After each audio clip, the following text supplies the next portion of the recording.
আসসালামু আলাইকুম এভরিওয়ান, কেমন আছেন সবাই? Welcome to A brand new video.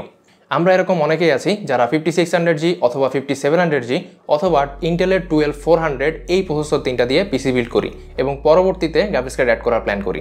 আজকের ভিডিওটা তাদের জন্যই। কি গ্রাফিক্স কার্ড এই তিনটা প্রসেসরের সাথে বেস্ট পারফর্ম করবে বিভিন্ন বাজেটে, অর্থাৎ 10,000 টাকা থেকে শুরু করে 40,000 টাকা পর্যন্ত যদি আপনার বাজেট থাকে তাহলে আপনি কোন বাজেটে কোন গ্রাফিক্স কার্ডটা সিলেক্ট করবেন সেটা নিয়ে আমাদের আজকের ভিডিও। শুধুমাত্র গ্রাফিক্স কার্ড নিলেই কিন্তু হবে না, এর সাথে পাওয়ার সাপ্লাইও আমাদের নিতে হবে, এই জিনিসটা মাথায় রাখতে হবে। তো আমরা যারা এরকম গ্রাফিক্স কার্ড অ্যাড করব ফিউচারে অথবা এখন অ্যাড করতে চাচ্ছি, তারা কি বিষয়ে খেয়াল রাখবেন এবং কিভাবে গ্রাফিক্স কার্ড সিলেক্ট করবেন সেটা নিয়েই আজকের ভিডিওতে আমরা আলোচনা করব। তাহলে চলুন বেশি কথা না বাড়িয়ে সাবস্ক্রাইব করে দিয়ে এবং লাইক করে দিয়ে ভিডিওটা শুরু করি। শুরুতেই পাওয়ার সাপ্লাই নিয়ে একটা কথা বলে রাখি। যারা এখনো পিসি বিল্ড করেন নাই কিন্তু প্ল্যান করতেছেন যে এখন গ্রাফিক্স কার্ড ছাড়া বিল্ড করবেন এবং ফিউচারে একটা গ্রাফিক্স কার্ড অ্যাড করবেন, তাদের জন্য বলবো যে গ্রাফিক্স কার্ডটা আপনি ফিউচারে অ্যাড করতে যাচ্ছেন সেই গ্রাফিক্স কার্ডটা যে পাওয়ার সাপ্লাইটা রিকমেন্ড করে সেই পাওয়ার সাপ্লাইটা দিয়েই প্রথমে পিসি বিল্ড করবেন। তাহলে পরবর্তীতে গিয়ে গ্রাফিক্স কার্ড অ্যাড করার সময় আপনার আলাদাভাবে পাওয়ার সাপ্লাই কিনতে হবে না। কিন্তু যদি আপনি গ্রাফিক্স কার্ডের হিসাব না করেই পাওয়ার সাপ্লাই কিনে ফেলেন, পরবর্তীতে গিয়ে দেখা যাবে আপনি যে গ্রাফিক্স কার্ডটা অ্যাড করতে যাচ্ছেন সেইটা আপনার বর্তমান যে পাওয়ার সাপ্লাইটা আছে সেটা দিয়ে কাজ করবে না। তখন কিন্তু আপনাকে এক্সট্রা টাকা খরচ করতে হবে এই পাওয়ার সাপ্লাই কেনার জন্য। তাই প্রথমেই বলবো যারা ফিউচারে গ্রাফিক্স কার্ড অ্যাড করতে চান তারা অবশ্যই পাওয়ার সাপ্লাই সিলেক্ট করার সময় এই গ্রাফিক্স কার্ডের বিষয়টা মাথায় রাখবেন।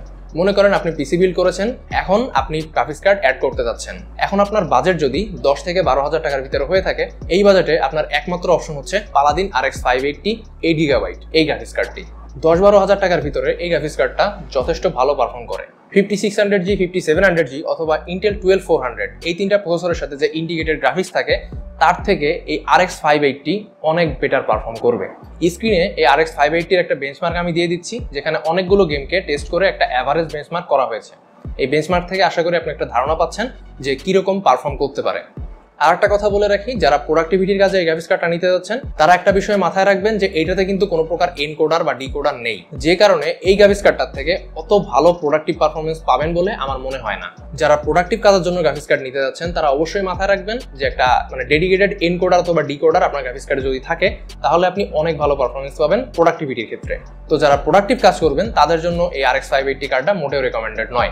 যারা শুধুমাত্র গেমিং করতে যাচ্ছেন, যাদের বাজেট হচ্ছে 10 থেকে 12,000 টাকা এবং এই গেমিং এর ক্ষেত্রে আপনি আরো একটু বেটার গ্রাফিক্স পারফরমেন্স পাচ্ছেন, তাদের জন্য এই পালাদিন RX 580 10 থেকে 12,000 টাকায় একটা আইডিয়াল চয়েস হতে পারে। কিন্তু মাথায় রাখতে হবে এই গ্রাফিক্স কার্ডটা ইউজ করতে গেলে আপনার কিন্তু অ্যাটলিস্ট 500 ওয়াটের পাওয়ার সাপ্লাই থাকতে হবে। যারা একদম রিসেন্টলি রিলিজ হওয়া গেমগুলো খেলতে চান তাদের জন্য আমি এই RX 580 কার্ডটা অ্যাভয়েড করার সাজেশন দিব, বিকজ নতুন গেমগুলা অনেক বেশি রিসোর্স হাংরি হয়ে থাকে আর এই কার্ডটা অনেক পুরনো হওয়ার কারণে নতুন যে গেমগুলা সেইগুলোতে অতটা ভালো পারফর্ম করতে পারবে না। কিন্তু আপনি যদি পুরনো গেমগুলো খেলতে চান তাহলে কিন্তু এই কার্ডটা মোর দ্যান ইনাফ। এবার চলে যাব 15,000 টাকা বাজেট রেঞ্জে। 15,000 টাকার আশেপাশে যদি আপনার বাজেট হয়ে থাকে তাহলে আপনার কাছে বেশ কয়েকটা অপশন অ্যাভেলেবল আছে, যেমন পালাদিনের RX 5500 XT যেটাতে রয়েছে 8GB VRAM। আবার আরেকটা কার্ড আছে ইন্টেলের পক্ষ থেকে যেটা হচ্ছে ইন্টেল আর্ক A380, এটা 6GB VRAM। এখন কথা আছে এখানে, যারা মেইনলি গেমিং করতে চান তাদের জন্য কিন্তু RX 5500 XT বেটার অপশন, আর যারা প্রোডাক্টিভিটির কাজ করতে চান তাদের জন্য কিন্তু আর্ক A380 বেটার অপশন। কারণ ওই যে এনকোডারের কথা বলছিলাম, এনকোডার RX 5500 XT তে সেরকম কোনো ডেডিকেটেড এনকোডার দেয়া নেই, কিন্তু আর্ক A380 তে কিন্তু এনকোডার রয়েছে যেটাকে AV1 এনকোডার বলে। তো এই এনকোডারটা থাকার কারণে যারা প্রফেশনাল ওয়ার্ক রিলেটেড কাজগুলো করতে চান তারা এই আর্ক A380 থেকে অনেক ভালো পারফরমেন্স পাবেন RX 5500 XT তুলনায়। কিন্তু যারা গেমিং করতে চান তাদের ক্ষেত্রে RX 5500 XT বেটার অপশন, কারণ হচ্ছে এটাতে রয়েছে 8GB VRAM। কিন্তু এখানেও যে আগের কার্ডটার সময় বলছিলাম যে নতুন গেমগুলো অত ভালো পারফর্ম করবে না, এই RX 5500 XTটাও যথেষ্ট পুরনো গ্রাফিক্স কার্ড হওয়ার কারণে একদম রিসেন্টলি রিলিজ হওয়া গেমগুলোতে অতটা ভালো পারফরমেন্স পাবেন না। এই জিনিসটা মাথায় রেখে যদি আপনার বাজেট 15,000 টাকার ভিতরে হয়ে থাকে তাহলে RX 5500 XT এবং ARC A380 এই দুইটা কার্ড থেকে একটা কার্ড আপনি সিলেক্ট করতে পারেন। কিন্তু এখানে পাওয়ার সাপ্লাইয়ের বিষয়টা মাথায় রাখতে হবে, এই দুইটা কার্ডের জন্য রেকমেন্ডেড পাওয়ার সাপ্লাই হচ্ছে 500 ওয়াট। কিন্তু যারা ARC A380 নেবেন তারা 450 ওয়াটের পাওয়ার সাপ্লাই দিয়েও কাজ চালিয়ে নিতে পারবেন। এবার কথা বলবো 25,000 টাকা যদি আপনার বাজেট হয়ে থাকে তাহলে আপনি কোন কার্ডটা নেবেন। এই 25,000 টাকা বাজেট রেঞ্জে আমি সাজেস্ট করবো RX 5600XT 8GB এর এই গ্রাফিক্স কার্ডটি। এটাতে যারা প্রোডাক্টিভ কাজ করবেন তাদের জন্য রয়েছে এভিয়ন এনকোডার এবং যারা গেমিং করবেন তাদের জন্য কিন্তু যথেষ্ট ভালো পারফর্ম করবে এই গ্রাফিক্স কার্ডটি। এই গ্রাফিক্স কার্ডটি চালাতে আপনার প্রয়োজন হবে 500 ওয়াটের একটি পাওয়ার সাপ্লাই। এই গ্রাফিক্স কার্ডটি থেকে কেমন পারফরমেন্স পেতে পারেন সেটা রেফারেন্স দেওয়ার জন্য স্ক্রিনে একটা বেঞ্চমার্ক দেওয়া হচ্ছে, যেখানে অনেকগুলো গেম টেস্ট করে একটা এভারেজ বেঞ্চমার্ক আপনাদের সামনে শো করা হচ্ছে। এখান থেকে মোটামুটি একটা আইডিয়া পাবেন এই গ্রাফিক্স কার্ডটির থেকে কেমন পারফরমেন্স পেতে পারেন। আর আপনার বাজেট যদি 30,000 টাকা হয়ে থাকে তাহলে আপনি যে গ্রাফিক্স কার্ডটা সিলেক্ট করবেন সেটা হচ্ছে ইন্টেল আর্ক A750। এই কার্ডটাতে রয়েছে এভিয়ন এনকোডার, অর্থাৎ প্রোডাক্টিভিটিতে এই কার্ডটা আপনাকে যথেষ্ট হেল্প করবে। আর এর সাথে রয়েছে 8GB VRAM, যেটা গেমিং বলেন বা প্রোডাক্টিভ ওয়ার্ক বলেন দুই দিকে আপনাকে হেল্প করবে। আগের যে কার্ডটা ছিল RX 6600XT সেটার থেকে এই আর্ক A750 এই কার্ডটা একটু বেটার পারফর্ম করে। সো বাজেট যদি একটু বাড়ানো পসিবল হয় তাহলে আমি বলবো আর্ক A750 এই কার্ডটা নেওয়ার জন্য। এই কার্ডটা একদম রিসেন্টলি লঞ্চ হওয়া কার্ড, যে কারণে একদম নতুন গেমগুলোতে এই কার্ডটা থেকে অনেকটা বেটার পারফর্ম পাবেন। যে কারণে নতুন রিলিজ হওয়া গেমগুলোতে এই কার্ডটা আগের কার্ডটার তুলনায় আরেকটু বেটার পারফর্ম করবে। আর আগেই বলেছি এভিয়ন এনকোডার থাকার কারণে এই কার্ডটা কিন্তু প্রোডাক্টিভ কাজেও আপনাকে যথেষ্ট হেল্প করবে। এই গ্রাফিক্স কার্ডটাকেও চালাতে আপনার প্রয়োজন হবে 550 ওয়াটের একটা পাওয়ার সাপ্লাই। আপনার বাজেট যদি 35,000 টাকার আশেপাশে হয়ে থাকে তাহলে আপনি যে কার্ডটা সিলেক্ট করবেন সেটা হচ্ছে AMD Radeon RX 7600। এই কার্ডটাতেও পেয়ে যাচ্ছেন এভিওয়ান এনকোডার। যারা প্রোডাক্টিভ কাজ করবেন তাদের জন্য এই কার্ডটা যথেষ্ট ভালো পারফর্ম করবে। গেমিং যদি করতে চান তাহলে 8GB এর যত গ্রাফিক্স কার্ড আছে তার মধ্যে এই কার্ডটাই সব থেকে বেস্ট পারফর্ম করবে। এই কার্ডটা থেকে কেমন পারফরমেন্স পাবেন সেটা স্ক্রিনে বেঞ্চমার্কে আপনারা দেখতে পাচ্ছেন। এই গ্রাফিক্স কার্ডটাকে চালাতে আপনার প্রয়োজন হবে 550 ওয়াটের একটি পাওয়ার সাপ্লাই। আপনার বাজেট যদি 40,000 টাকার আশেপাশে হয়ে থাকে তাহলে এইখানে আপনার হাতে দুইটা অপশন আছে। একটা হচ্ছে RTX 3060 12GB এবং আরেকটা হচ্ছে ইন্টেল আর্ক A770 16GB। এই আর্ক A770 16GB এর গ্রাফিক্স কার্ডটা কিন্তু আমি নিজে 5600G প্রসেসরের সাথে ইউজ করতেছি এবং অনেক ভালো পারফরমেন্স পাচ্ছি।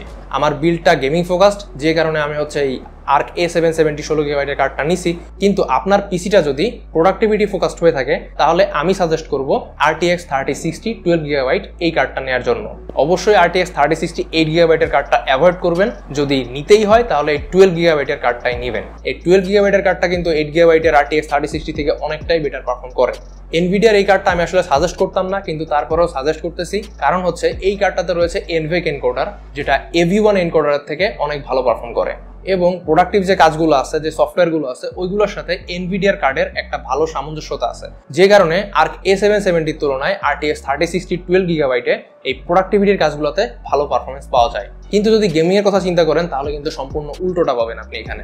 যদি আপনার পিসিটা গেমিং ফোকাসড হয়ে থাকে তাহলে আমি অবশ্যই সাজেস্ট করব আর্ক A770 16GB এর এই কার্ডটা নেওয়ার জন্য। এটাতেও কিন্তু এভিয়ন এনকোডার আছে, আপনি কিন্তু প্রোডাক্টিভ কাজগুলোও করতে পারবেন এটা দিয়ে। আর এটাতে আছে 16GB VRAM। এই 40,000 টাকা বাজেট রেঞ্জে এই আর্ক A770 ছাড়া আর কোনো কার্ড কিন্তু 16GB VRAM আপনাকে অফার করতেছে না। এই আর্ক A770 কার্ডটাই হচ্ছে একেবারে value for money graphics card এই মুহূর্তে। সো এই আর্ক A750 বলেন অথবা RTX 3060 12GB বলেন, এই দুটো গ্রাফিক্স কার্ডকে চালাতে আপনার প্রয়োজন হবে 600 ওয়াটের একটি পাওয়ার সাপ্লাই। আর এই দুটো কার্ড কেমন পারফর্ম করবে সেটা আপনারা স্ক্রিনে বেঞ্চমার্কেই দেখতে পাচ্ছেন।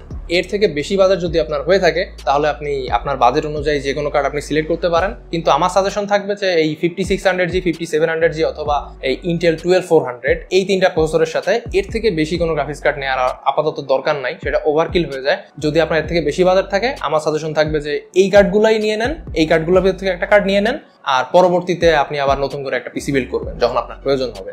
আশা করি আজকের ভিডিও থেকে আইডিয়া পেয়েছেন যে আপনি যদি গ্রাফিক্স কার্ড ছাড়া বিল্ড করে থাকেন তার সাথে কিরকম গ্রাফিক্স কার্ড কিরকম বাজেটে আপনি অ্যাড করতে পারবেন। যদি ভিডিওটি ভালো লেগে থাকে একটা লাইক করে দিবেন, যদি চ্যানেলে নতুন হয়ে থাকেন সাবস্ক্রাইব করবেন, আর যারা অলরেডি সাবস্ক্রাইব করেছেন তাদেরকে থ্যাংক ইউ সো মাচ। আজকের মতো আমি মিল্টন বিদায় নিচ্ছি আপনাদের কাছ থেকে। আল্লাহ হাফেজ।